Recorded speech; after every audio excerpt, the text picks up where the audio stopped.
Title: Whispers from the Dark. Chapter 1. The First Whispers. The house stood silent in the dead of night, its windows reflecting the pale light of the full moon. The wind whistled softly outside, rattling the trees, but within there was an unnatural stillness, a heaviness that seemed to press against the walls. James sat in the dark, the only light coming from the dim glow of his bedside lamp, casting long shadows across the room. Beside him, Emily lay motionless, her body under the tangled sheets, the rise and fall of her chest, the only indication that she was still breathing. She had always been a deep sleeper, the kind who could sleep through the loudest storms and the most chaotic nights. But lately something had changed. Her sleep had become restless, more than restless. It was as if she was no longer alone in her dreams. James had noticed it weeks ago, at first in small, unnoticeable ways. A murmur here and there, a faint whisper escaping her lips as she slept. He thought nothing of it at first. After all, people talked in their sleep. But as the weeks passed, the murmurs grew more distinct, more deliberate. And with each passing night, the whispers seemed to grow darker. James was used to it by now. But tonight the whisper came again, soft but distinct. "They're watching." He froze, his heart skipping a beat. He had heard it before, but it was never this clear, never so real. His eyes flicked to Emily's face, but her features remained relaxed, her breathing steady. She was asleep. Yet those words, spoken so softly, but with an unmistakable clarity, echoed through the room. "Don't let them in."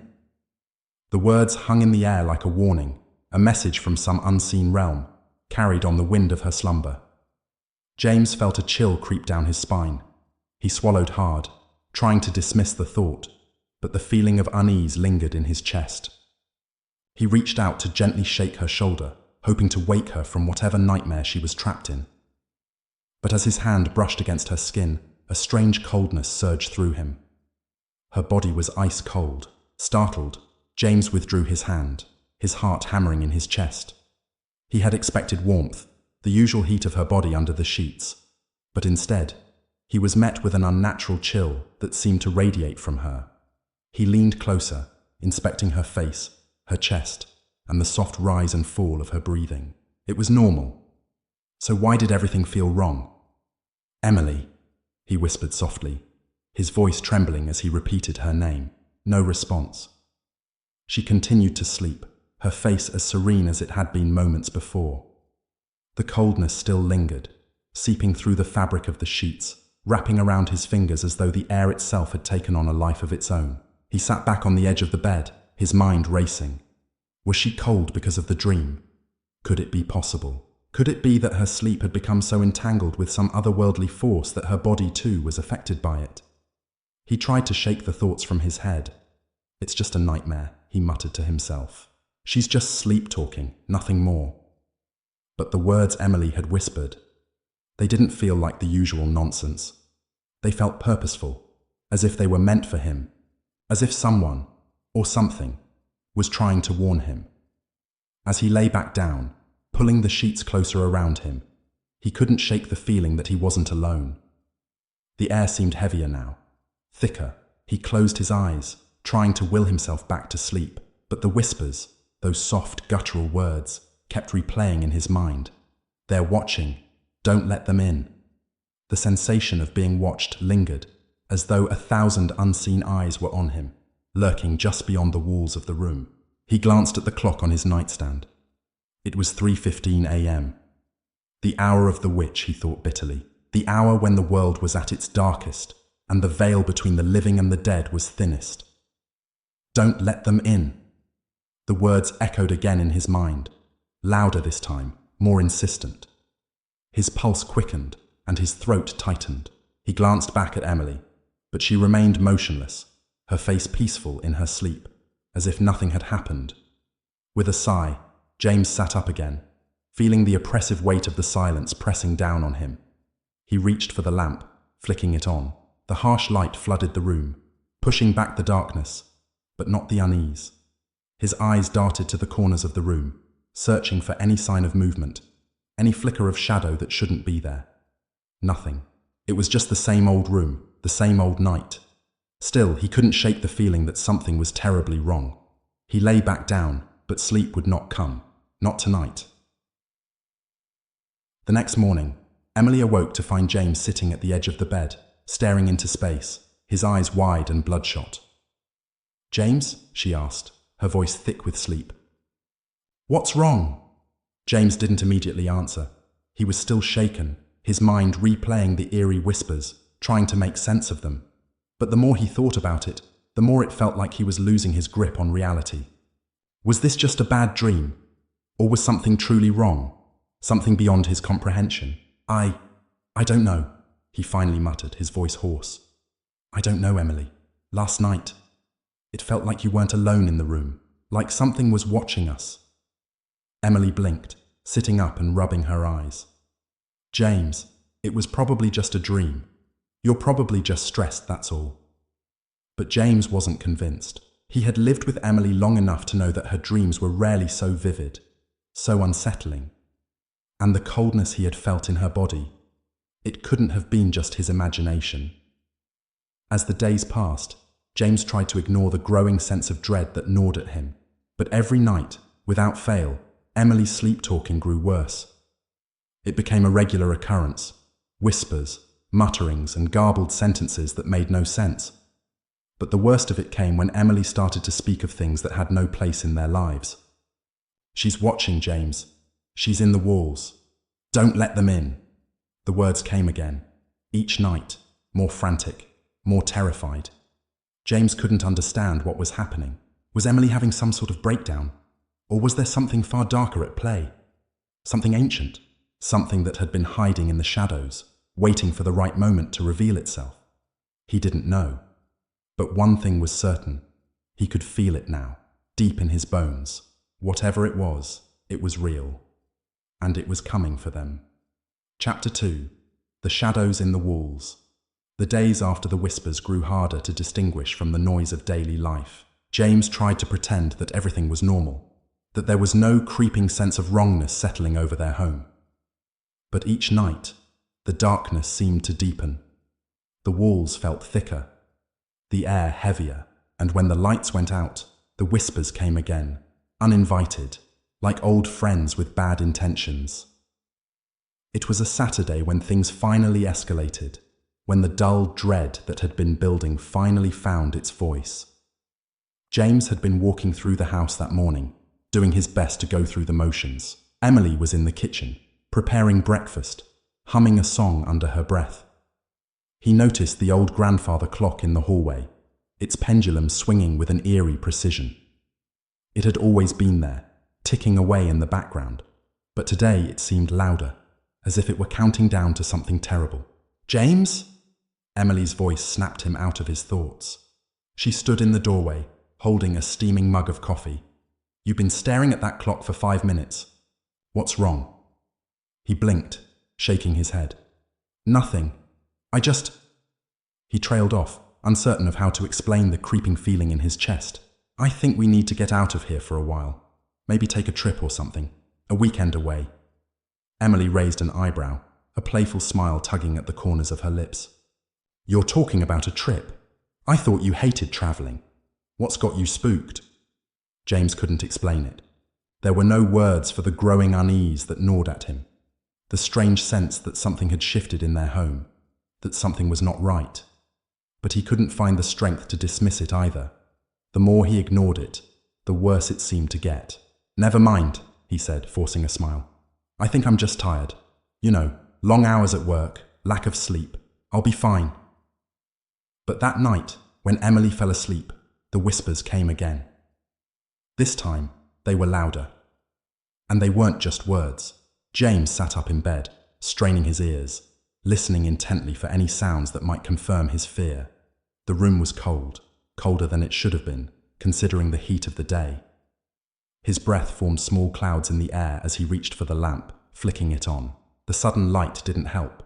It only illuminated the shadows that had grown longer, stretching across the room like dark fingers. He turned to Emily. She lay on her side, her hair spilling across the pillow, her face peaceful, as if she were in the midst of some idyllic dream. But the whispers, They were coming from her mouth, soft and distant, like voices carried on the wind. "Help me, James." He froze, his heart leaping in his chest. The voice wasn't hers. It was a low, guttural sound, one he didn't recognize. It seemed to resonate from deep within her, as though it were not her own voice at all. He leaned closer, holding his breath, waiting for the next words. "She's here, James. She's inside the walls." The last word was drawn out, stretching across the room like a fingernail scraping against stone, and then silence. Complete suffocating silence. James sat frozen, staring at Emily's face, trying to reconcile the peace he saw there with the horror he felt. His heart pounded in his ears. Inside the walls? He looked around, his eyes darting to the corners of the room, the cracks in the ceiling. Was she talking about the house, or something else? "Emily!" His voice was shaky as he whispered her name, but she didn't respond. Her breathing remained steady, even, as though nothing had happened. His hand shook as he reached out to touch her, but just as his fingers brushed against her arm, the room seemed to shift. The air turned colder, thicker, as if something was pressing against him, pushing down on his chest. The whispers returned, but this time they weren't just coming from Emily. They came from everywhere. "She's coming. We never leave, never leave." The words slithered through the air, twisting around him like vines. James recoiled, his body rigid with fear. He wanted to scream, to shake Emily awake, but his voice was caught in his throat. He couldn't breathe. His heart thundered in his chest, but the words just kept coming over and over from all directions, closing in on him. "You can't escape. She won't let you." His pulse raced. He tore himself away from the bed, stumbling backward, his feet tangling in the sheets. The lamp flickered and died, plunging the room into darkness once more, but the whispers didn't stop. James ran out of the room, his breath coming in ragged gasps as he stumbled into the hallway. The walls felt like they were closing in on him, the floorboards creaking beneath his feet, the air thick and suffocating. He reached the kitchen, his hands gripping the counter for support as his mind raced. The shadows in the hallway flickered, and in the corner of his eye, he could swear he saw movement. Something shifting, something alive in the darkness. But when he turned, there was nothing there. He closed his eyes, trying to steady his breathing to make sense of what was happening. His mind was unraveling. Had the stress finally gotten to him? Was this all just some hallucination? But the fear gnawing at him was real, undeniable. The house felt alive, as though it were watching him, waiting for him to make the wrong move. Emily's sleep-talking had always been a quirky thing, something they laughed about from time to time. But now it felt like a warning, a message that he couldn't quite understand. He went back to the bedroom, his legs trembling with each step. Emily was still lying there, perfectly still, her eyes closed, her face serene. But he knew better now. Whatever was inside her, inside this house, was not something he could ignore. "Emily," he whispered, his voice a hoarse rasp. He reached out to touch her shoulder, but the moment his fingers brushed against her skin, something terrible happened. Her body twitched. The sudden movement startled him, sending him stumbling backward. Her eyes snapped open, wide and unblinking. There was nothing behind them, just emptiness, hollow, and then her lips parted, as if she were about to speak. But it wasn't Emily's voice that came out. "You're too late." The words were spoken with a chilling finality, like a sentence passed down from some dark, forgotten judge. And then the room grew cold, unnervingly cold, as if the very air had been stolen from the space. James froze, his body locked in place by a fear he couldn't name, couldn't understand. He wanted to run, wanted to scream, but his body refused to obey. "You shouldn't have come back." The voice from Emily's mouth was not her own. It was a low rasp, a gravelly whisper that seemed to come from deep within the house, as if the walls themselves were speaking. The temperature in the room dropped further, and James could feel his breath crystallizing in the air. A shadow moved behind Emily's head, slowly, like a dark shape crawling out from the darkness, taking form in the corners of the room. "It's not your house anymore, James." The whisper grew louder, clearer. as the shadows around them began to writhe, closing in. Chapter 3. The Unseen Hand. The morning light came slowly, filtering weakly through the curtains. James stared at the ceiling, eyes wide open, but unseeing. He hadn't slept. He couldn't. The whispers that had clawed at his mind the night before still echoed in the recesses of his thoughts, swirling like dark clouds, threatening to choke him. The words, "It's not your house anymore," kept reverberating, mocking him with their certainty. Emily had remained still through it all, her body unmarked by the horrors he had witnessed. But something had changed in her. James could feel it in the way she moved, in the way she looked at him with empty eyes, as though she were watching him through a veil. She was no longer the woman he had married, or perhaps she had never been. He got out of bed carefully, trying not to disturb her. His legs were unsteady, and his mind fogged with exhaustion. The house seemed quieter this morning, but in that eerie quiet, he heard something else, the faint sound of something scratching against the walls. It wasn't the kind of noise you could mistake for pipes or settling beams. It was deliberate, almost like fingers dragging against wood. His skin crawled as the sound seemed to grow louder, moving closer, as if the house itself were shifting and stretching, trying to reach him. He hurried downstairs to the kitchen, desperate to escape the oppressive atmosphere of the bedroom. Emily hadn't stirred, and for a moment he thought maybe, just maybe, the night had been a figment of his sleep-deprived mind. But the air still felt thick, as though it had been tainted by something he couldn't see. James turned on the kettle, the steam rising in the cold air, the hiss of boiling water a small comfort. He stared at the swirling vapor, trying to ground himself in something familiar, something solid, but the shadows in the corners of the room kept beckoning, pulling his attention. When he sat down at the table, the chair creaked under him, a low groan that echoed like a warning. He glanced around, but there was nothing out of place. The kitchen was the same as it had always been, old but well kept. The ceramic tiles on the floor still gleamed under the flickering light of the overhead bulb. Yet the longer he sat there, the more his stomach churned with unease. Something wasn't right. The scraping noise from the walls persisted, now accompanied by a strange vibration. It seemed to come from behind the kitchen cabinets, like something was moving behind the walls, something with purpose. The walls weren't solid anymore. They were hollow, a fragile shell that held something far darker than any simple house should contain. The kettle whistled, snapping James out of his daze. He grabbed the cup of tea automatically, the hot liquid burning his throat as he tried to calm his nerves. But nothing could still the rising panic inside him. He set the cup down, his hands shaking. He had to get out of here. He had to leave for Emily's sake, for his own. But when he glanced at the door to the hallway, he froze. Standing at the threshold was Emily. Her body was still, almost unnaturally so, her eyes wide and unblinking, staring at him with an intensity that made his stomach drop. She was dressed in a nightgown, her hair hanging limply around her face. She didn't speak. She didn't need to. James swallowed hard, his voice barely above a whisper. "Emily, what's wrong? Come back to bed, you're still—" But she didn't move. She didn't even blink. His heart began to race, an overwhelming sense of dread flooding his body. This wasn't his wife. This thing, whatever it was, standing in front of him was not her.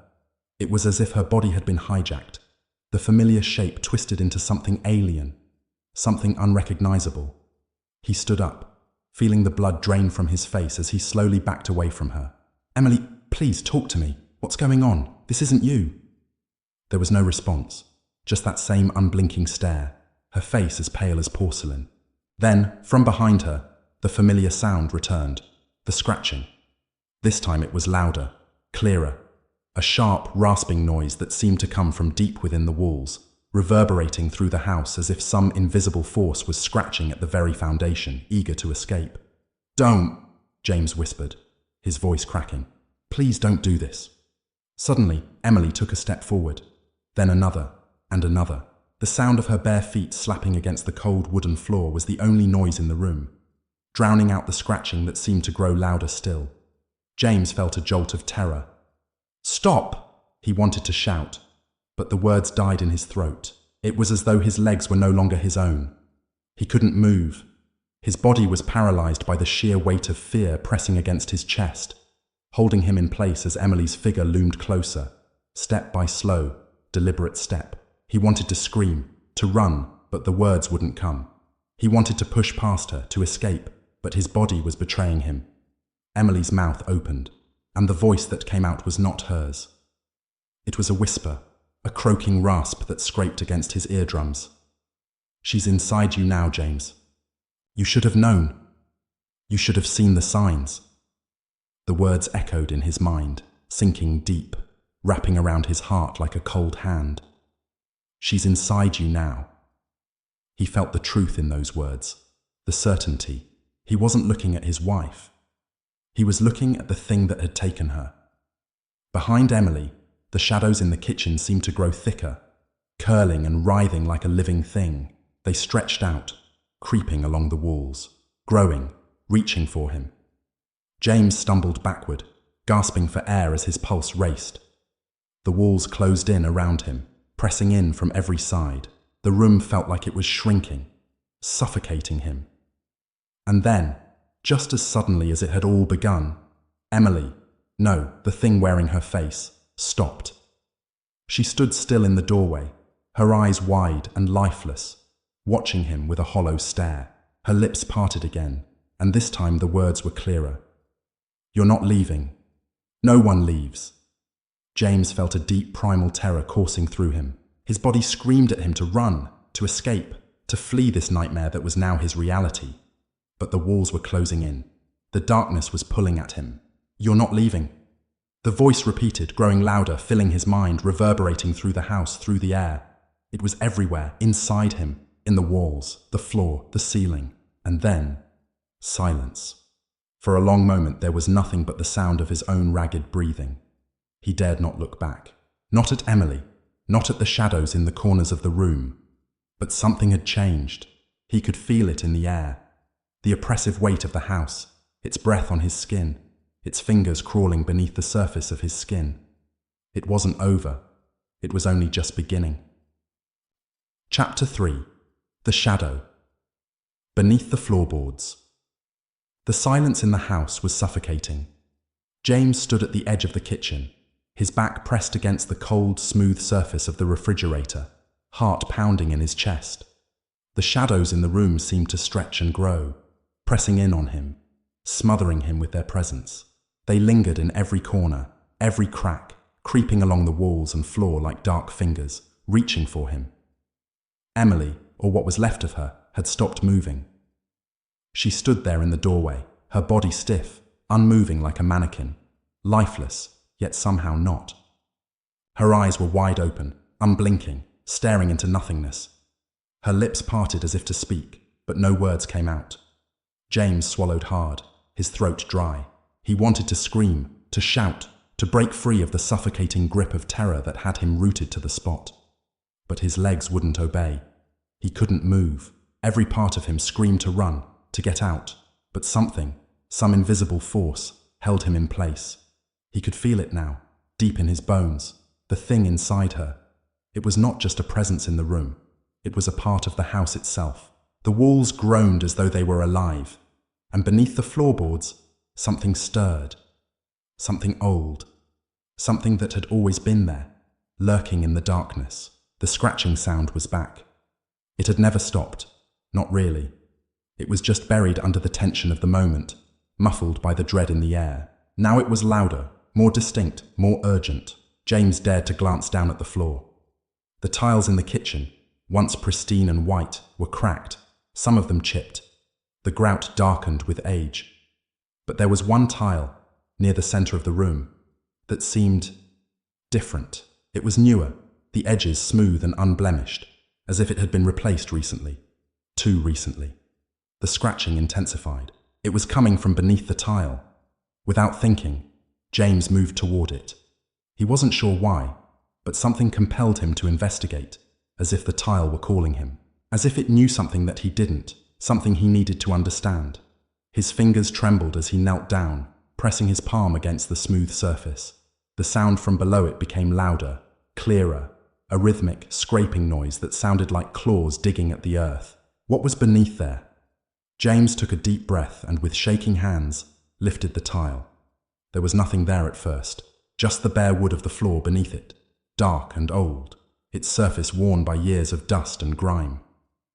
But as he pressed his palm deeper, a cold, wet sensation met his skin. The wood felt damp, slick, as though something had seeped through it. His heart raced, and his breath came in ragged gasps as he slid his hand further into the hole. Then he felt it, a pulse, a faint thrum beneath the surface, like the beat of a heart that wasn't his. He recoiled, pulling his hand back, but something grabbed it, something icy and slick, wrapping around his wrist with an almost surgical precision. It wasn't strong, but it was enough to stop him from pulling away. James gasped, struggling to free himself, but the grip tightened, sending a shock of coldness up his arm. The sound of scratching grew louder, and the pulse beneath the floorboard quickened. He looked up at Emily, or what remained of her, and saw that her face had contorted. Her lips curled into a grotesque, unnatural smile that wasn't hers. It was a smile that made James's blood run cold, a smile that spoke of something ancient, something evil. And then he heard the voice again. "She's inside. It's already too late." The voice was low, guttural, and somehow familiar. But it wasn't Emily. It was something else, something speaking through her, using her like a puppet. James felt his stomach churn, bile rising in his throat. He tried to pull his hand away, but it was useless. The grip was like ice, the pressure relentless, squeezing the life out of him. His mind raced. He needed to get out. He had to escape. But the house had changed. The walls felt like they were closing in, like they were shifting, reshaping themselves around him. There was no way out. Not anymore. Suddenly, the room was plunged into darkness. The lights flickered once, twice, and then died completely. The kitchen was swallowed by blackness, the only sound now the rapid beat of his heart and the shallow gasps of his breath. His eyes darted around, but he could see nothing. The air grew thick with an oppressive weight, and he could hear the faintest whispering, like voices moving in the dark. The cold grip on his wrist didn't let go. He could still feel it, the chill of the unseen hand wrapped around him. Slowly, as though the air itself were alive, the whispers grew louder. They were unintelligible at first, but then, "Don't fight it, James. It's inside. She's inside you now." His pulse pounded in his ears, drowning out the whispers. His head spun, and his vision blurred. The room was no longer still. The walls seemed to pulse with life, the shadows dancing, writhing in the corners of his eyes. The pressure on his wrist was unbearable, like something was pulling him, dragging him deeper into the house, into the dark, the unknown. Suddenly the lights flickered again, brighter this time, and Emily was there. But it wasn't her. The thing that stood before him was wrong, twisted. Her body was hunched, her face gaunt, her eyes black pits of nothingness. The skin around her mouth had stretched, torn in places, like something had tried to claw its way out. Her voice was a low rasp, more of a growl than anything human. "It's too late for you, James. Too late for both of you." The floor beneath his feet began to tremble, and the air was thick with the smell of decay, of something ancient and long forgotten. His breath caught in his throat as the shadows around him began to take form. From beneath the floorboards, something was rising, something old, something that had been waiting. James pulled his hand free with a sudden, desperate movement, his eyes locked onto Emily's. A creature that was no longer human.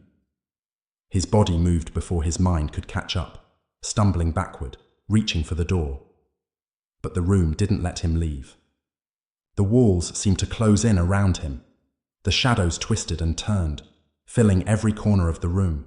It wasn't a room anymore. It was a cage, and something was coming for him. Chapter 4. The Whispers That Linger.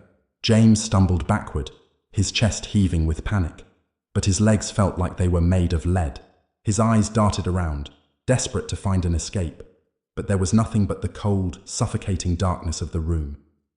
The air hung heavy, thick with the acrid scent of decay, and the shadows seemed to close in tighter with every passing second. The house, no, the thing, was alive. It was watching him.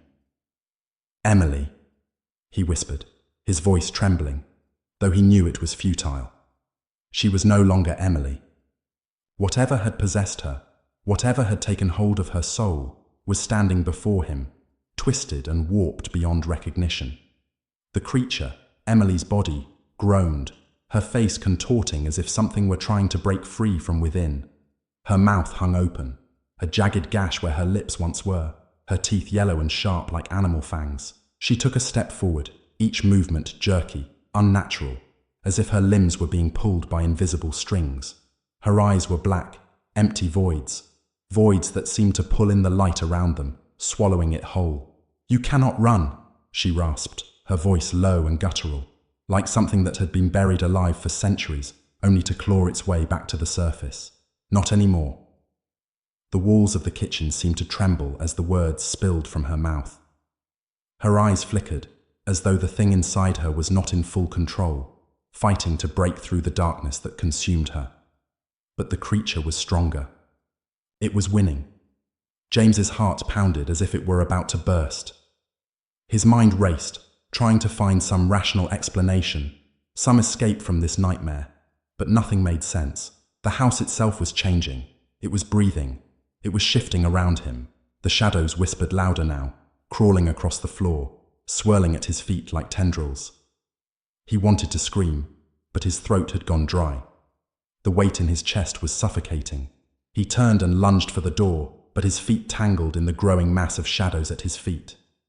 The dark shapes wrapped around his ankles like cold, clammy hands, pulling him down, dragging him back toward the center of the room. He kicked and fought, but it was no use. The darkness had teeth, and it was hungry. "You are already part of it," the creature's voice echoed through the room, overlapping with the whispers that filled the air. "There is no escape." The temperature in the room plummeted, and James could feel the cold creeping into his bones. His breath formed mist in front of him, and his skin broke out in goosebumps. The shadows seemed to grow thicker, turning into something more tangible, something with weight. He could hear the soft sound of something scratching from beneath the floor again. Only this time, it was louder, sharper. It was a sound of something hungry, something waiting to claw its way out. James could feel his panic rising. His heart raced, blood pounding in his ears. He had to escape. He had to get out of this house. But as his mind screamed for him to run, his body refused to obey. The weight of the shadows was pressing in on him, and the air around him felt thick, suffocating, as though it was closing in. His eyes locked onto Emily's, the thing in her body. Her smile twisted further, grotesque and mocking, as though she knew exactly what he was thinking. She took another step toward him, her limbs jerking unnaturally, like a puppet with broken strings. "You will join us," the creature hissed, its voice vibrating the walls. The sound was no longer just in the room. It was everywhere, inside his head, under his skin. The whispering grew louder, as if the house itself was speaking to him. "You've always been part of this place. You just didn't know it. But now you do." James's mind screamed in agony. His fingers dug into the cold floorboards beneath him as the shadows pulled him closer to the center of the room. He couldn't breathe. His throat tightened, and every breath he took felt like it might be his last. The blackness seemed to envelop him, swallowing the light, swallowing everything he knew. And then it happened.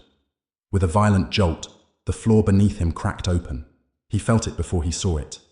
A sudden, immense pressure that pushed against him from below, as if something deep beneath the earth was reaching up, grasping for him. The wood splintered under his hands, and the shadows erupted from the cracks, swirling around him like a storm. He looked down, and for the first time he saw what was beneath the floor.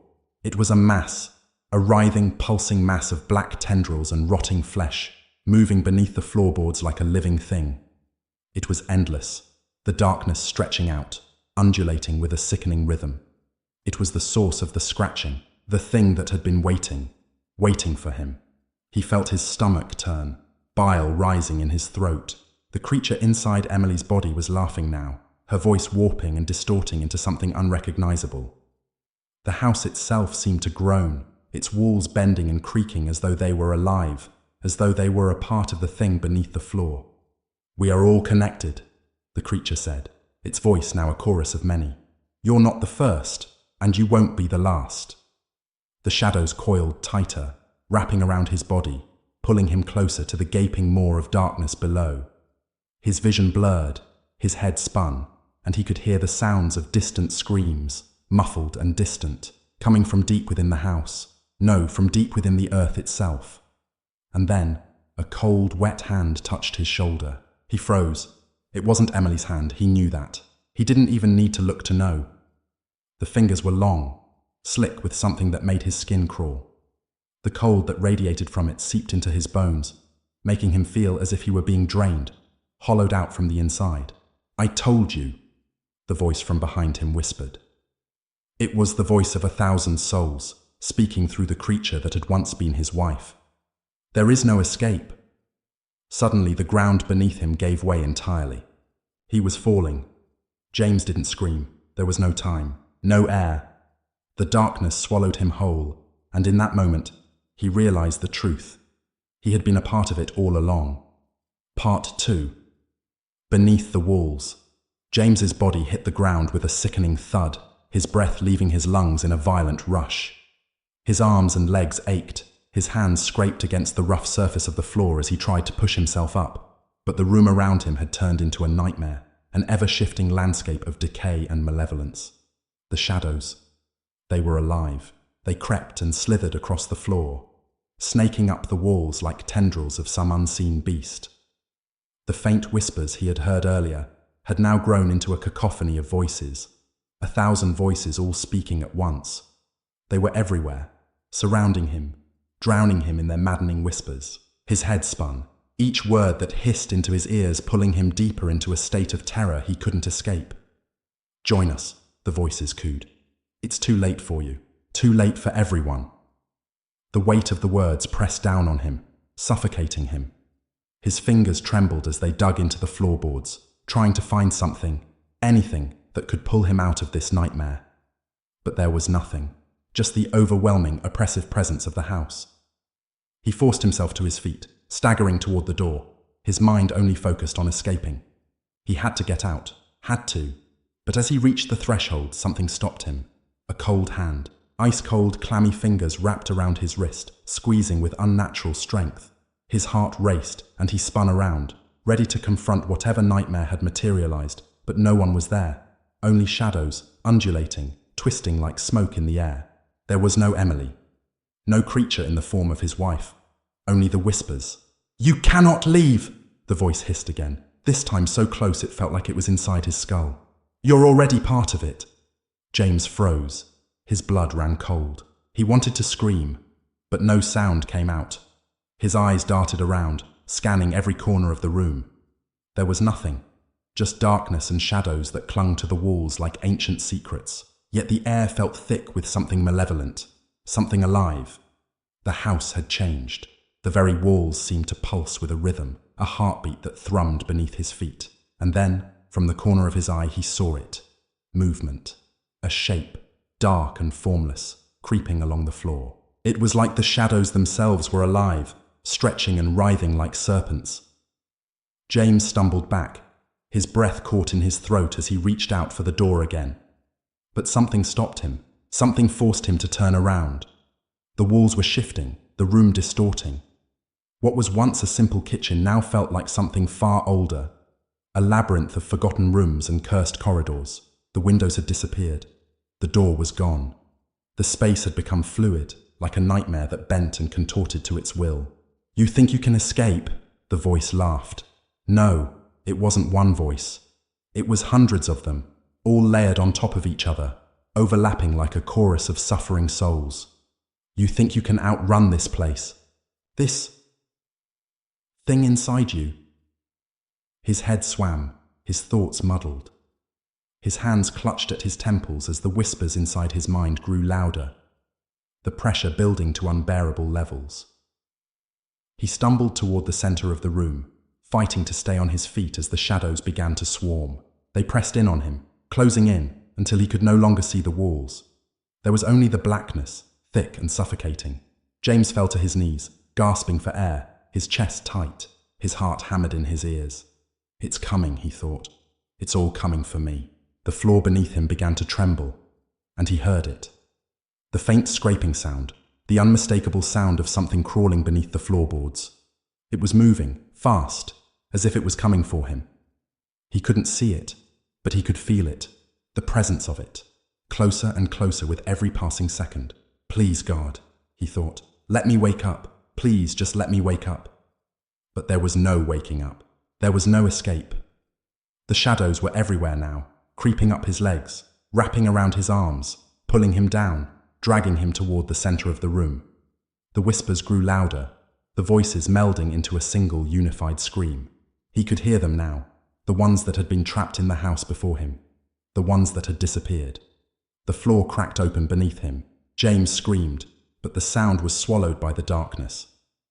It was impossible to describe what he felt. The sensation was so overwhelming, so suffocating, that it rendered everything he had ever known meaningless. His body was no longer his own, and the darkness around him seemed to become a living entity, something monstrous, something ancient.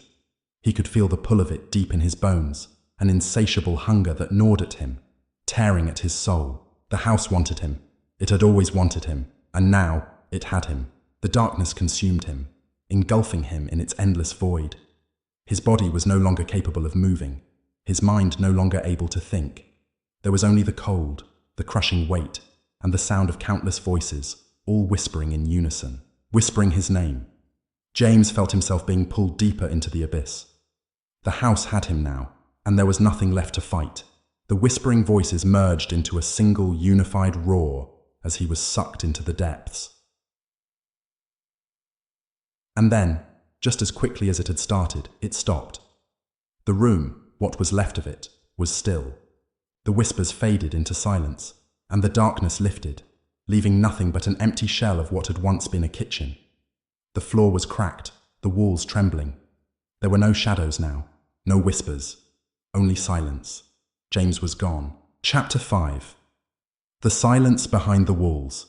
The house had always been quiet, but the quiet of late had taken on a sinister edge. The kind of quiet that weighed heavy in the air, as if something waited just beyond the threshold of understanding. Something unseen, something that didn't belong. At first, when Daniel had heard his wife, Claire, whispering in the dead of night, he thought little of it. He had chalked it up to the usual sleep-talking, a quirk she'd had since they were young. But there was something different now, something wrong. The whispers began softly, barely audible over the wind rattling the windows, like a faraway echo of a dream half remembered. Daniel would stir in bed, his eyes blinking open, not yet fully awake, but aware enough to hear the hushed mutterings that seemed to come from just beside him. Not safe. Not safe. He turned toward her. Her face turned away, her form curled under the blankets like a tightly wound coil. Claire's breathing was slow, even, but there was an urgency in her words, a hidden tremor that unsettled him more than it should have. The first few nights he dismissed it. He'd wake up, nudge her, and whisper that she was talking in her sleep again. She'd mumble something incoherent in response, and he'd drift back into an uneasy sleep. But over time, the whispers grew louder. They began to form actual words, sentences. And sometimes, it seemed as if the very walls of their home absorbed the sounds, amplifying them, making them more clear, more real. Don't look behind you. Don't look behind you. That was when he first felt the cold grip of dread. Daniel lay still in the dark, his eyes wide open now, scanning the room. Claire's words didn't make sense, yet they pulled at something deep inside him. He could feel her words like fingers against his spine, cold and insistent, pushing him toward a dread he could not explain. That night, when he woke to find her sitting upright in bed, her eyes glazed over in a way that was both unnerving and unnatural, he knew things had escalated. Her face was pale, her lips parted slightly, as though she were in the middle of speaking but couldn't finish. "Claire," he whispered, his voice low and cautious. He reached out to touch her arm but stopped just before his fingers made contact, sensing something different about her.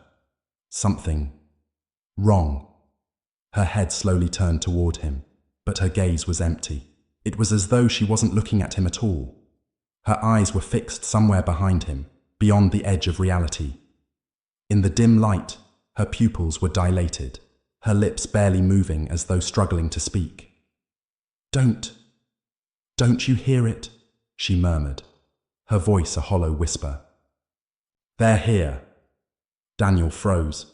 His heart skipped, and he felt the blood drain from his face.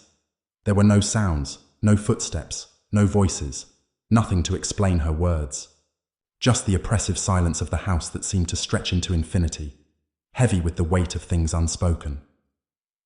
"They want me to join them," Claire's voice came again, soft but chilling.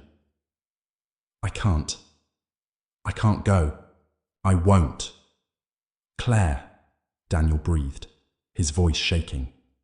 He reached for her again, but his hand faltered, the air around her growing unnaturally cold. "Don't you hear them?" she asked again, and now her voice was sharper, desperate. "Don't you hear them calling?" The silence felt deafening, as though the world had fallen still in a way that seemed unnatural. Daniel's pulse pounded in his ears, but he couldn't hear a thing. Nothing except for Claire's words, whispered from somewhere deep within the recesses of her subconscious.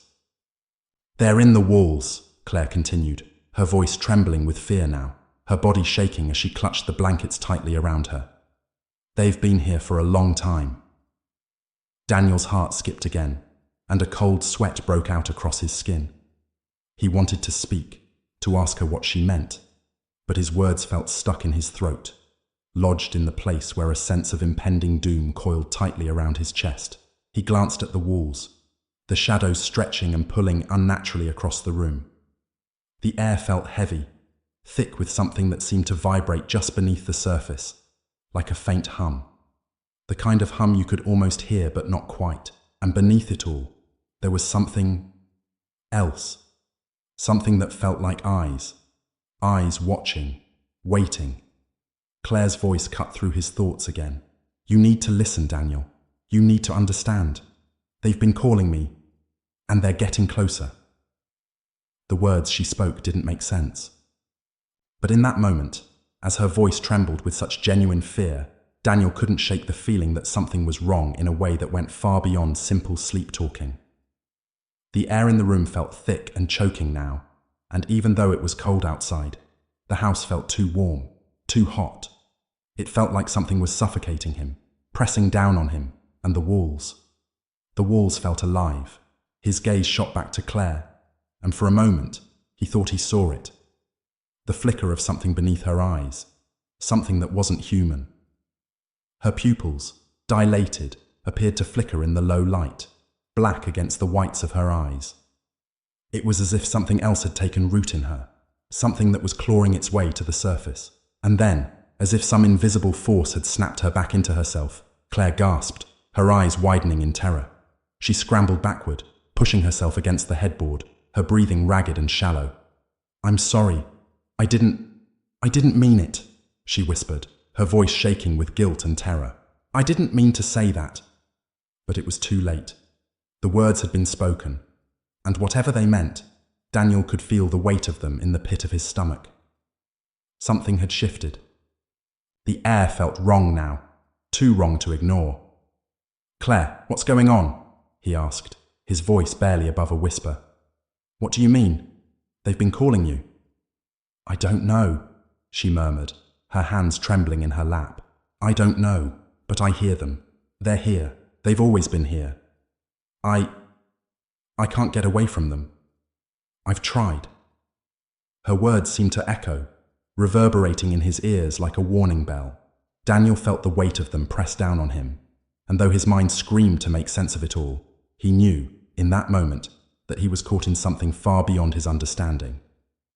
Claire's eyes darted toward the door, her body stiffening, her breath catching in her throat.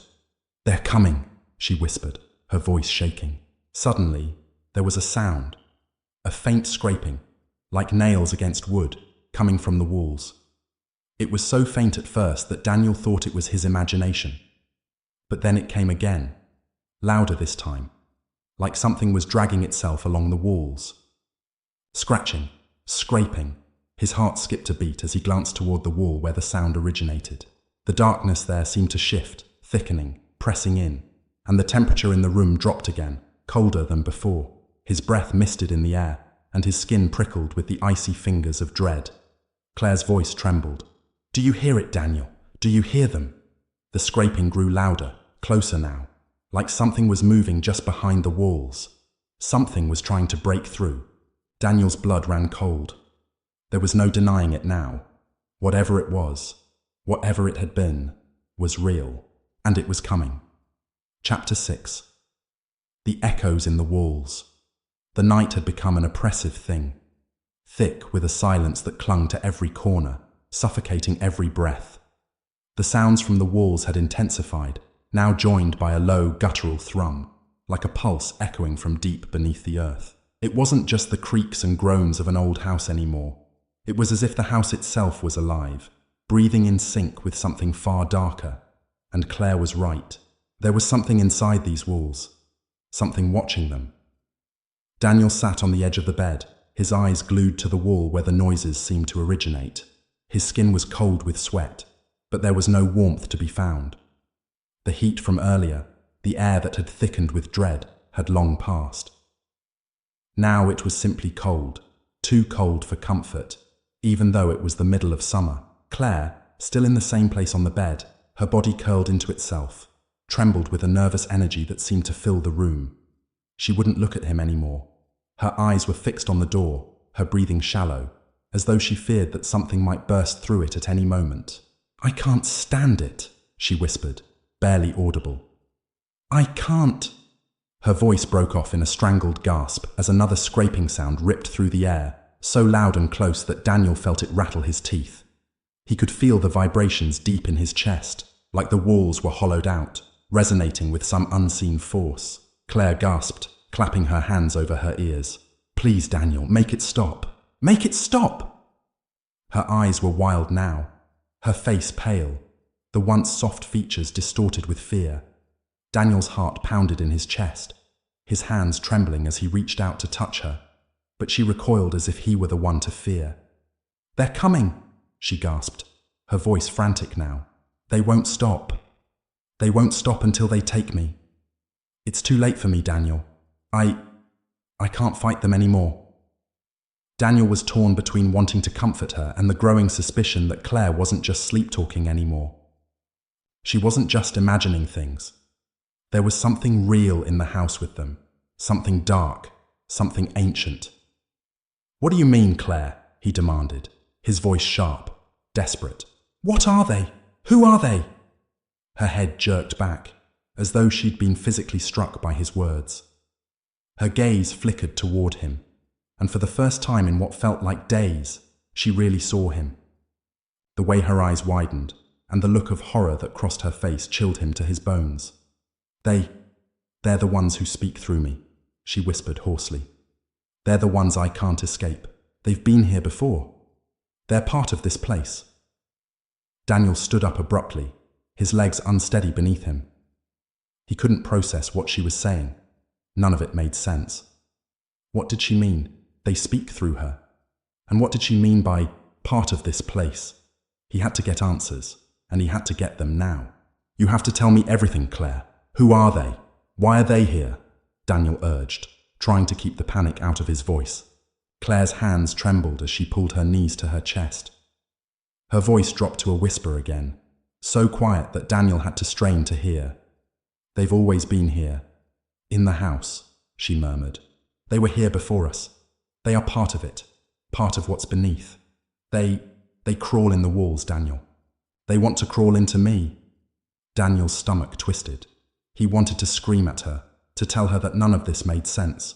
But as he stared into her eyes, he saw the raw fear there, the fear of someone who had already seen too much. "There's no escape," she continued, voice trembling, barely above a whisper. "No way to run. They're always watching." The silence grew, suffocating the room. Daniel's thoughts were spinning, fighting to find a place to land, to make sense of the nightmare unfolding before him. He couldn't focus. His head throbbed, his vision blurred, and everything around him felt distant, like he was seeing through a fog. Then, the scraping noise came again. This time, it wasn't coming from the wall. It came from the floor. Daniel whipped his head around, his heart hammering in his chest. Beneath him, beneath the very floorboards of the house, something was scratching at the surface. The sound was unmistakable, nails on wood. Something moving just beneath the skin of the house. Claire's voice broke through his panic, cold and sharp. "They're here!" The room plunged into darkness.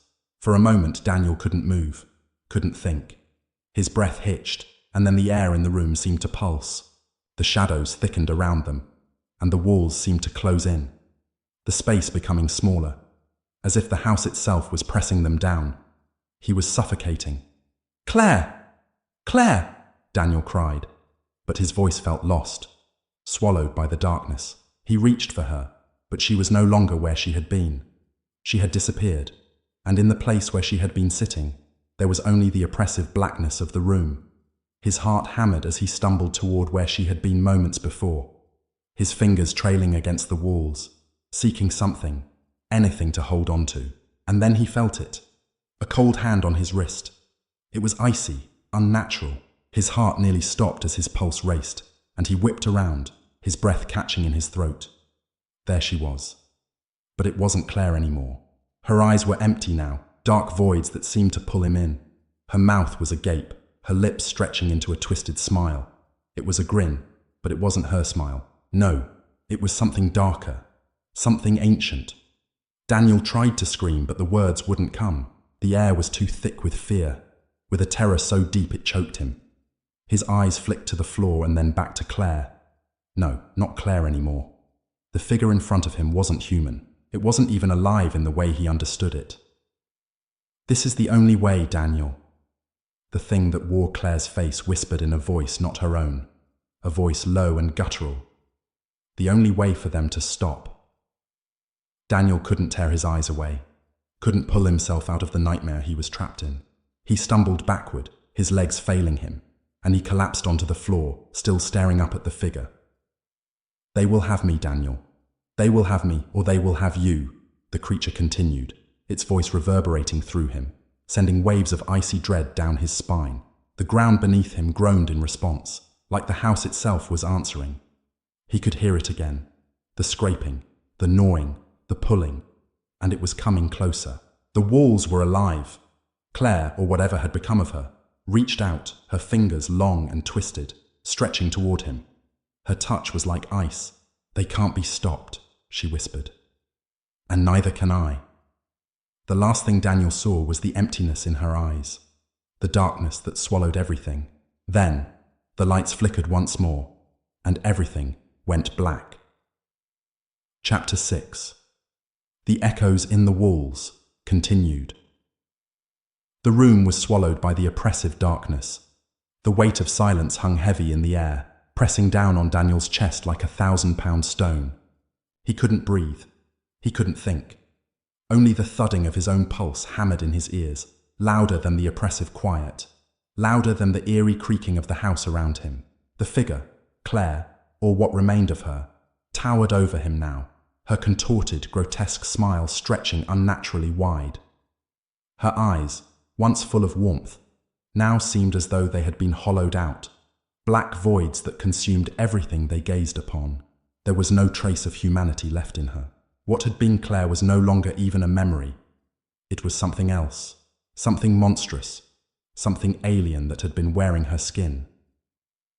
Daniel's heart beat faster, his hands trembling uncontrollably as he backed away, his mind scrambling for any escape, any way to pull himself out of the nightmare. His legs, though frozen in fear, managed to move him slightly, inch by inch, backward toward the door. The sound of the floorboards creaking beneath him was unnervingly loud in the stillness. But then, suddenly, there was another sound, a whisper, soft at first, almost drowned by the hum of Daniel's frantic breathing. But it grew louder, more distinct. The whispering wasn't coming from Claire. No, it was coming from somewhere deeper, from the very walls. The scratching, scraping sound that had haunted him since they first entered this cursed house had returned with a vengeance. But this time, it wasn't just one sound. It was a symphony of voices, dozens of voices murmuring in unison, unintelligible, but full of malice, full of despair. Daniel froze, his body paralyzed with dread. His hands, still pressed against the cold wooden floor, began to shake. The whispering continued, growing louder and more desperate, as if the walls themselves were straining to speak, to make themselves heard. It was no longer the eerie scratching of nails on wood, but the slithering of something unseen, something writhing behind the plaster and stone. Desperate to be free, he turned toward Claire, the thing that wore her face. But her eyes, those hollow voids, never left him. They burned with an intensity that made the air grow heavy, suffocating him. "They'll take you too," the creature whispered, its voice like sandpaper, rough and grating. "You're not the one they want, Daniel. But they'll take you, eventually." Her words were like poison in his ears, a cold, gnawing truth that gnawed at his sanity. He felt it. He knew it. He wasn't safe here. No one was. The thing that had once been Claire took a step toward him, her body jerking unnaturally, as if held together by strings, like a marionette in the hands of a cruel puppeteer. Each movement was wrong, out of place, too fast, too stiff, too unnatural. "Don't run," the creature hissed, its smile widening impossibly. "Don't try to escape. There's no place you can go. You're already here. You're already part of us." Daniel stumbled back, his head spinning. The room around him seemed to warp and twist. The walls felt like they were breathing, pulsing with an unseen life. The floor beneath him groaned, as if the house itself was growing, expanding, swallowing him whole. The door behind him was only inches away, but it felt like miles. He couldn't reach it. The space between him and freedom was growing further apart. The voices from the walls were louder now, their whispers like a chorus of lost souls crying out in agony. And beneath it all, the deep, resonating hum, the heartbeat of the house. It was alive. "I have to leave," Daniel gasped, his voice trembling.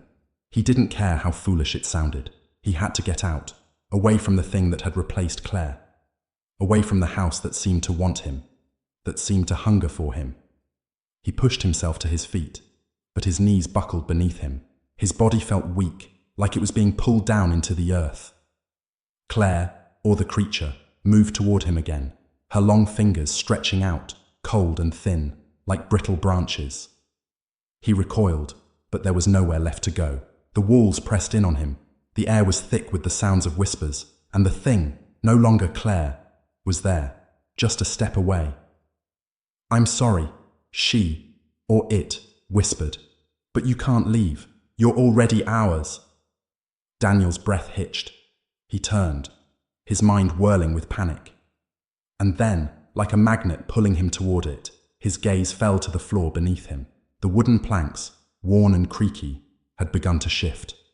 They were moving, undulating beneath his feet, as though they were alive. A low, rasping sound echoed up from the depths of the house, suddenly louder, deeper, and then the floor beneath Daniel's feet cracked wide open. He didn't have time to scream. The floor split open with a sickening groan, revealing a gaping hole, a yawning void that seemed to stretch downward into infinity. Black, thick shadows reached up from the pit, wrapping around his legs like hands. Cold, clammy hands. A scream tore from his throat as the shadows pulled him down, dragging him toward the blackness below. His hands flailed, grasping for anything to hold onto, but there was nothing. No solid ground, no escape. He tried to scream Claire's name, tried to reach for her, but her smile stretched impossibly wide, her form flickering in and out of the dim light, like something from a nightmare. "You won't leave, Daniel," she said, her voice a hiss. "None of us do." As the shadows consumed him, the last thing he saw was her face, twisted in grotesque joy, as he was pulled into the dark. Chapter 7. The Uninvited Guest. The clock in the hallway ticked, slowly, relentlessly, each second stretching into an eternity, as Daniel sat hunched in the corner of the room, his back pressed against the cold stone wall, his eyes darting nervously to the door. He could hear it, the sound of something, or someone, moving just beyond the threshold, the quiet scrape of nails on wood, a dragging sound like a body being pulled across the floor, barely perceptible, but unmistakable. The air was thick with the smell of something musty, like decaying leaves or forgotten tombs. There was no breeze, no movement from outside, Yet the room felt as though it were breathing. The walls groaned as if they had their own pulse, a steady rhythm that matched the rapid beat of Daniel's heart. It was the house, he realized. It was alive. Alive in a way that didn't make sense, a way that clawed at his sanity. His eyes wandered to the corners of the room, to the dark spaces where shadows stretched long and deep. But they held nothing. No figures, no eyes peering out. And yet something was there. Something watching him. He tried to push the thought from his mind. Focus, Daniel, he told himself. Focus on the present. Focus on escaping this place, on finding a way out. He couldn't afford to succumb to the fear. Not yet. But then came the knock. It was soft, faint, as though it were coming from far away, from the other side of the house, but it was enough to send a chill through his spine. He stared at the door, frozen, his breath caught in his throat. Knock. The same hollow sound echoed again, closer this time, a tap so soft that it almost seemed like a whisper. A message. His mind raced. Was it Claire, or was it someone or something else? He didn't know anymore. The lines between reality and nightmare had blurred, had melted into each other like old paint left in the rain. The house was no longer a place, but an entity. Its heartbeat, its whispers, its movement, spreading into every crevice of his mind. He could feel it now. The pressure, the slow, suffocating pull towards something terrible, something inevitable. Another knock. Louder this time, louder and faster, as though whatever was on the other side of that door had grown impatient, eager to break through. Daniel's heart raced, his pulse thudding in his ears like a drumbeat, deafening him. Should I answer it? The thought flickered across his mind. He was no longer sure whether he was dreaming or awake, whether the world outside his immediate senses was even real. The door rattled. Something scraped against it from the other side, and then with a sickening lurch, the door creaked open by itself. A faint, cold wind rushed in, sending a shiver down his spine. His hand reached up to wipe his brow, slick with sweat, his body trembling. He wanted to move, to bolt, to scream for help, but the words wouldn't come. He was paralyzed, rooted to the spot by the weight of whatever was standing just beyond the door. The silhouette of a figure appeared in the doorway. It was a shape that shifted unnaturally, too fluid, like something that didn't belong to this world. The light in the hallway was dim, casting an eerie glow on the figure, and Daniel could barely make out the details. Long, thin limbs, a body that seemed to bend in ways that weren't possible. It was tall, too tall. Its head, what he assumed was its head, was distorted, elongated, like a sickening parody of a human face. The features were distorted, a stretch of skin and bone that seemed to flicker with each passing second, never quite in focus. It tilted its head toward him, the motion unnervingly slow, as if savoring his fear. Its mouth opened wide, too wide, revealing rows of sharp, glistening teeth, impossibly sharp, like the fangs of some predatory animal. And then came the whisper, "Come play with me." Daniel's breath caught in his throat. It spoke, but the words were not human. The voice was deep, guttural, a rasp that echoed like the grinding of metal on metal. The words twisted and turned in the air, causing the walls to shudder, the room to pulse with an unholy resonance. He wanted to scream, he wanted to fight, but his body refused to respond. His mind was screaming for him to move, to run, but his limbs felt heavy, as if they were made of stone. He was rooted to the floor, his eyes fixed on the creature that stood in front of him. "You don't want to play?" the creature crooned, its voice dripping with mock sympathy. "That's okay. I'll just wait. I always wait." The door slammed shut. The sound rang out like a gunshot, echoing through the silence, breaking the tension, sending a wave of shock through Daniel's body. He staggered backward, his knees weak. His breath came in short, shallow gasps. He backed into the corner, curling into himself, his arms wrapped around his head. That was when he heard it, the sound of footsteps. Slow, purposeful, heavy. They weren't coming from the door this time. They were coming from behind him. He whipped his head around, but the room was empty. There was nothing there, nothing but the thick shadows that clung to the walls like cobwebs. His eyes darted to the window, but it was dark outside. the pale moonlight casting eerie shadows across the yard. The house had swallowed up the world, and now it was closing in on him. Knock, knock. The sound was unmistakable, this time from the window. He turned, his legs threatening to give out beneath him. The knock came again, more insistent this time. He could feel the floor beneath him vibrate with each tap, as though the entire house was alive, its bones creaking and groaning under the pressure of whatever was lurking inside. The knocking grew louder, faster, as if whatever was outside was growing more desperate to get in. And then, from behind him, right behind him, came a voice. "Let me in." It was Claire's voice. His heart stopped. He spun around, desperate to see her, desperate to know that she was okay, that she hadn't been taken by whatever had taken hold of this cursed place.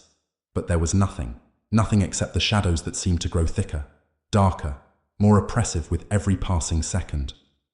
"Let me in," the voice repeated, louder now, closer. Daniel spun again, and there in the doorway stood the figure, the same tall, distorted creature. But this time it was different. It wasn't just a figure. It was wearing Claire's face. Her eyes were wide and unblinking, staring straight at him, hollow and black, like two bottomless pits. Her lips curled upward in that grotesque smile, the smile that he had once loved, now twisted and stretched beyond recognition. "Let me in, Daniel." The creature that wore Claire's face took a step forward, its limbs jerking unnaturally, its movements too fast, too sharp. Daniel wanted to scream, but his throat closed tight, suffocating him. He was trapped. There was nowhere to run. "Let me in, or I'll stay here forever." The words were no longer a plea. They were a threat. Chapter 8. The Fading Line.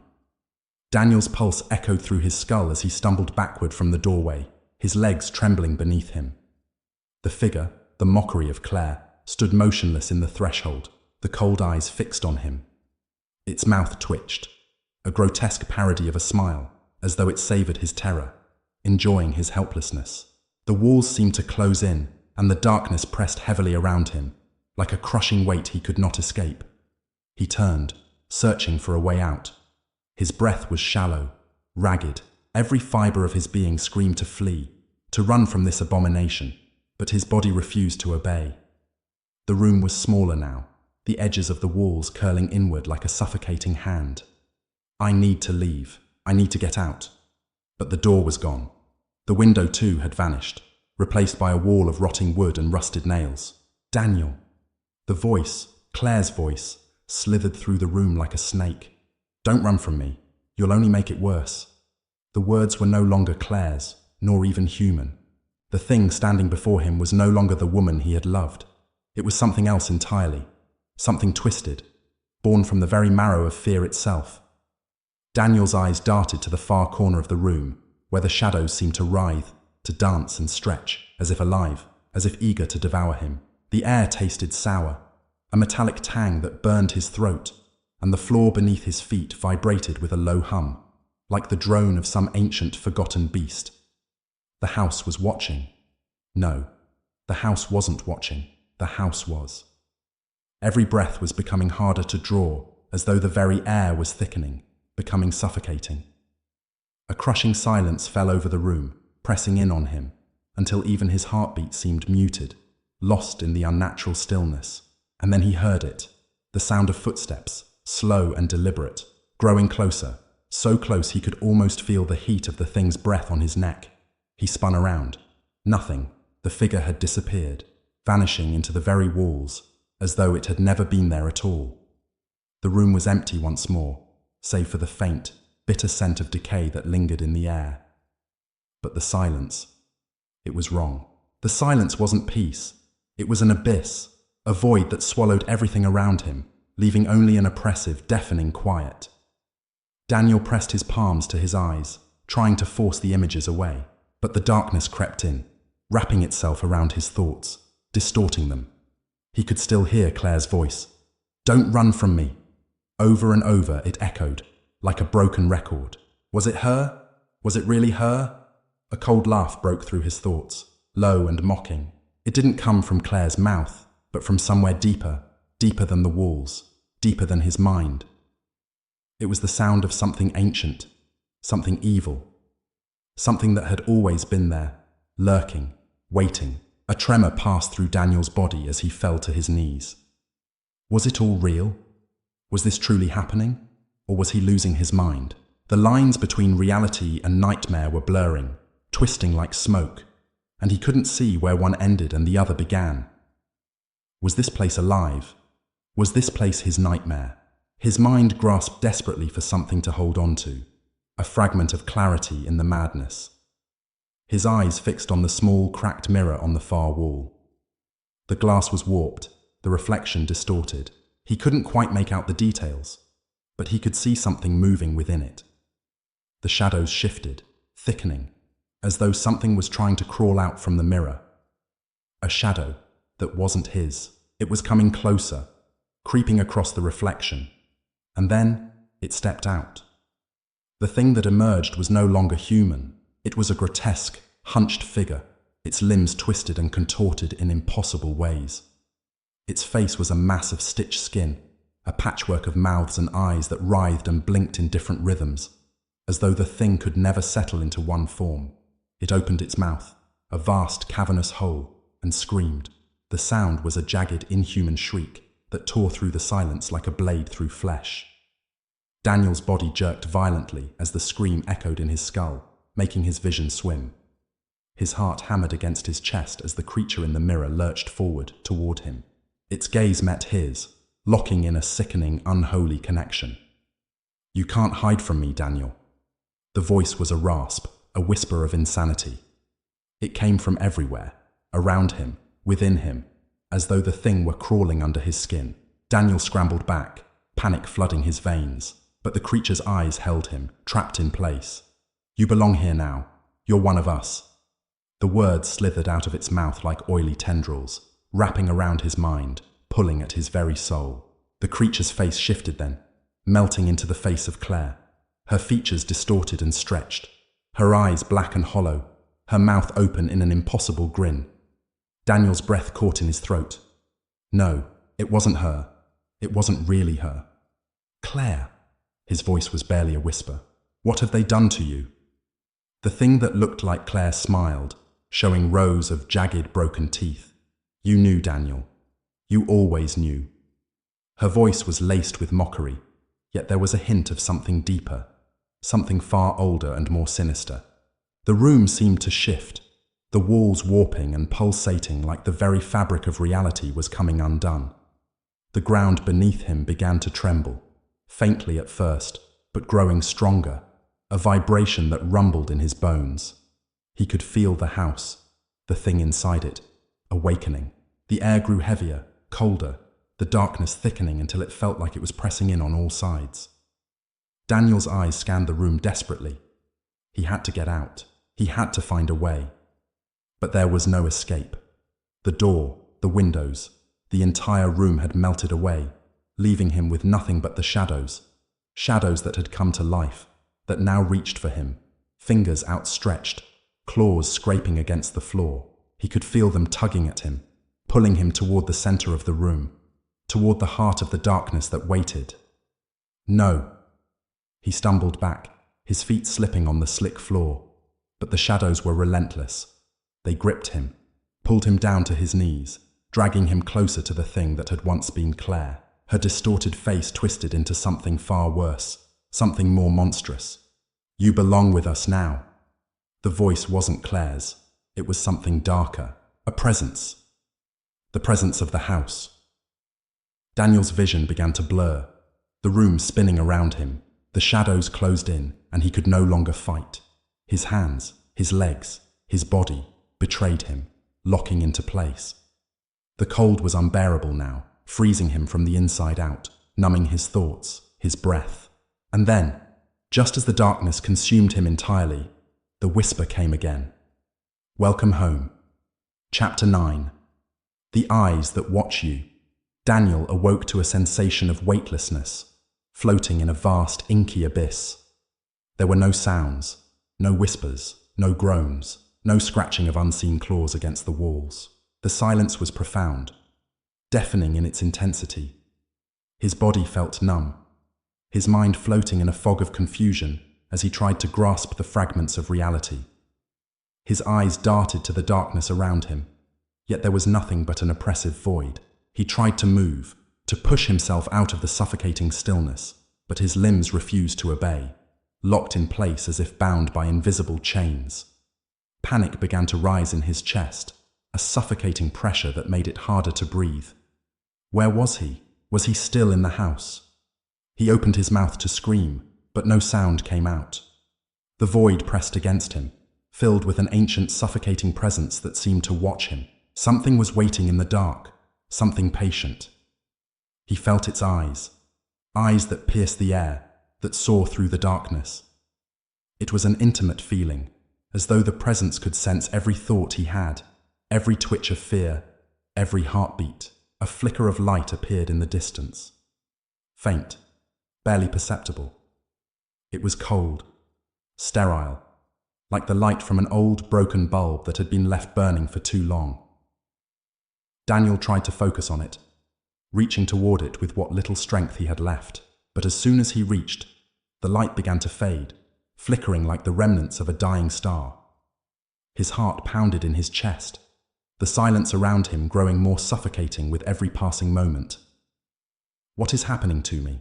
The light vanished completely, swallowed by the endless blackness. And then, the whispers returned.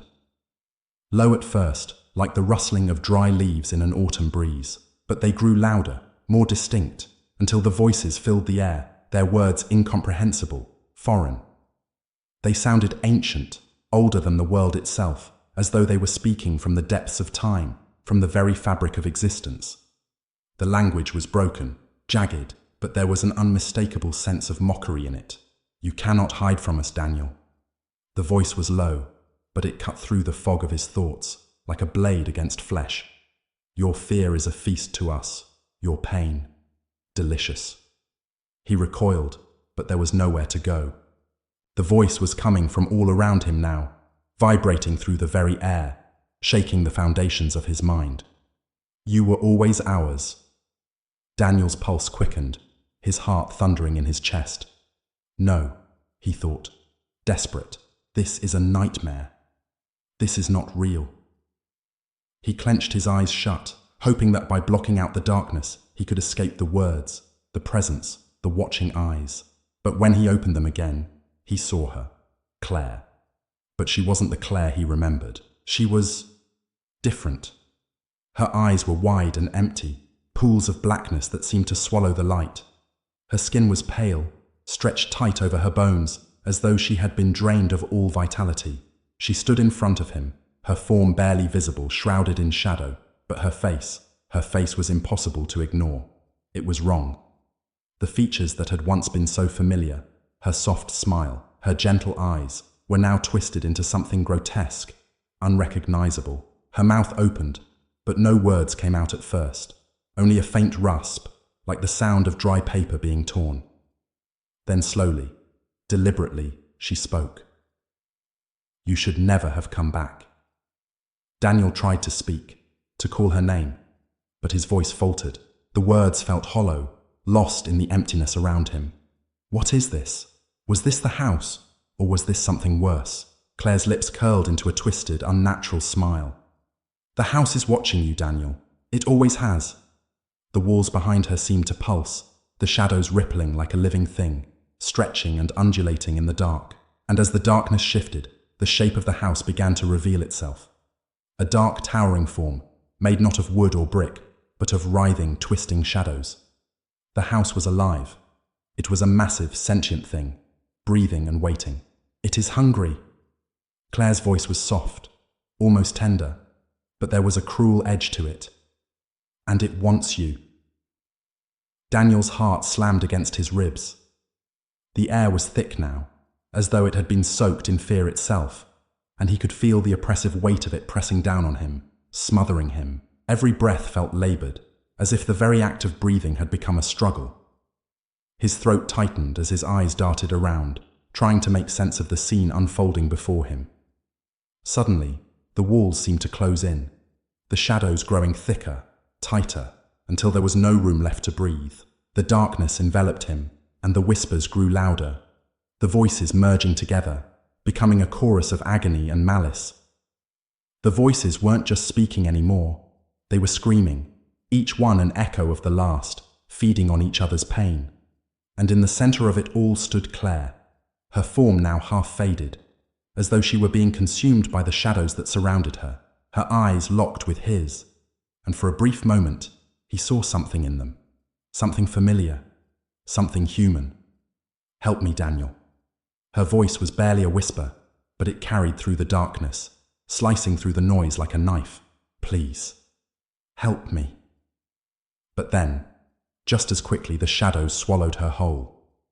Her form disappeared, leaving behind nothing but the stench of decay, a sickly, sour scent that burned his nostrils. Daniel stood frozen, his body trembling as he gazed into the void. "This isn't real. This can't be real." He closed his eyes, squeezing them shut against the overwhelming presence of the house, the oppressive weight of the shadows. When he opened them again, the room had changed. The floor was no longer solid beneath his feet. It was soft, like wet earth, and the air was thick with the smell of mold and rot. The walls seemed to pulse and shift, their surfaces slick with something black and tarry. The whispers had stopped, replaced by the sound of something moving, something beneath the floor, a faint scraping, as if something was clawing its way up from the depths, inch by inch, dragging itself toward the surface. The sound was slow at first, but it quickened, each scrape more frantic, more desperate. Then, the ground began to tremble, the walls shook. Daniel's eyes widened in horror as the floor beneath him buckled, and something massive began to emerge. The thing, whatever it was huge, writhing, covered in glistening, slick skin that shone like oil. It was not human. It was not anything he could recognize. It was a creature born from the very darkness of the house, a thing that had lain dormant for far too long, waiting for the right moment to feed. The creature's eyes, two massive, unblinking orbs, fixed on him. They were alive, staring, unblinking, always watching, always waiting. And in that moment, Daniel realized something. It had always been there. The house, the shadows, Claire. It had all been part of it, a vast, unbroken whole. The house didn't just want him. It needed him. The hunger of the house was insatiable, a void that could never be filled. And Daniel was its next meal. The creature lunged forward, and the world went black. Chapter 10. The Hollow End. When Daniel regained consciousness, the darkness was even thicker than before. It pressed in from all sides, suffocating, relentless. His mind struggled to shake the haunting visions from the previous night. Claire's voice, her desperate plea, echoed in his thoughts like a broken record, and with it came a new understanding. She wasn't just a victim of the house. She had become part of it, a vessel for its hunger. He tried to move, but his body was heavy, as though trapped under an immense weight. His limbs felt like lead, unresponsive, and he could hardly breathe. Every inhale was ragged, fighting against the suffocating air. There was something unnatural about this place, something alive that was pressing down on him from all directions. He looked around, his eyes adjusting to the pitch black. There were no walls, no windows, only the sensation of being suspended in an endless void. The faintest flicker of light appeared before him, a soft, almost imperceptible glow, like the final ember of a dying fire. Claire's face materialized out of the darkness, her eyes wide and unblinking, filled with a hollow emptiness. She was standing before him, her once beautiful features now twisted into an expression of something far worse than sorrow. There was a terrible stillness to her, as though her very essence had been drained, leaving only a pale imitation of the woman he had known. "You can still leave." The words were soft, but they reverberated through him like thunder. The darkness trembled at her voice. Claire reached out, her cold hand brushing his cheek, and for a fleeting moment, he thought he saw a flicker of recognition in her eyes. But then it was gone, replaced by something far darker. "The house wants you, Daniel. It always has. You never should have returned." His heart raced. The fear in her eyes was palpable, but it was no longer the same fear he had seen in her before. It was as if she had already given herself to whatever malevolent force ruled this place. The force that had taken hold of her body, her soul, and now sought to claim him. I don't understand, he gasped, his voice barely a whisper in the thick, oppressive air. Why is it doing this? Why me? Claire's lips parted, but no words came out. Instead, her mouth twisted into a smile, a sickening, unnatural grin that seemed to split her face in two. The shadows behind her writhed like living things, serpentine in their movements, reaching out as if they were eager to pull him into the darkness. You are the last piece. The words hit him like a physical blow, a shiver crawling down his spine. His mind raced, memories flooding back. His return to the house, the cold, gnawing feeling that had taken root in his gut the moment he stepped inside. It had all been a trap, a slow, deliberate game to bring him here, to this very moment. His eyes darted around, searching for an escape, but there was nothing. No door, no window. Just the endless void and the encroaching darkness that seemed to have no end. It's hungry, Daniel. It has always been hungry. Claire's voice was almost lost in the growing cacophony of whispers, rising in pitch, becoming a deafening chorus of voices. The house feeds on fear, on grief, on pain. And you, Daniel, are the final offering. The shadows around him seemed to pulse in rhythm with the words, as if they were alive, feeding off of the fear in the air. Daniel felt his chest tighten, his breath coming in shallow gasps. His head swam, and for a moment, he thought he might collapse into the void. But something primal, urged him to fight, to push against the weight of the darkness that threatened to swallow him whole. Claire's face flickered like a dying candle, her features warping as she reached out toward him, her hand extending in a slow, almost deliberate motion. Please, Daniel, help me. But there was no humanity in her voice anymore. It was hollow, empty, a cry for help that was long past the point of salvation. The ground beneath him began to crack, fissures opening wide in the darkness, revealing an abyss of endless blackness. The air grew thick, suffocating. He could feel the weight of something massive pressing in on him. The house, the very walls around him alive with a terrible hunger. And somewhere, deep in the pit of his stomach, he knew that escape was no longer possible. The creature, the thing that had emerged from the darkness before, began to stir again. Its massive form loomed in the shadows. Its eyes, those terrible, unblinking eyes, fixed on him. The thing was coming, and there was nowhere to hide. You should never have come back, Daniel. Claire's voice was fading, her image becoming more and more distorted with each passing moment. The darkness was swallowing her whole, just as it had swallowed everything else. The house, the creature, the memories, everything was merging, becoming one, a single unstoppable force. The floor beneath him cracked wide open, and Daniel felt himself falling through the dark, through the screaming void. His body collided with something cold, wet, and sticky, like the surface of an ancient decaying tomb. He could hear the whispers growing louder, the voices of the house, the voices of the thing that lurked in the darkness. And then, just as everything seemed to collapse into nothingness, there was a final terrible bang, a sound like the closing of a door, the snapping of a thread, and then nothing. The end.